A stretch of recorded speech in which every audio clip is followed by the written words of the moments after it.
តូចច្រឡឹងមិនបាញ់ខំប្រឹងតែខ្លួនទេស្រី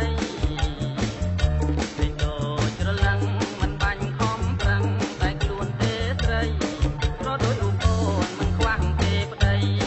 ប្រដូចរូបអូនមិនខ្វះទេប្តីប្រកុំមកស្រីស្គាល់ទេកាលណាប្រកុំមកស្រីស្គាល់ទេកាលណា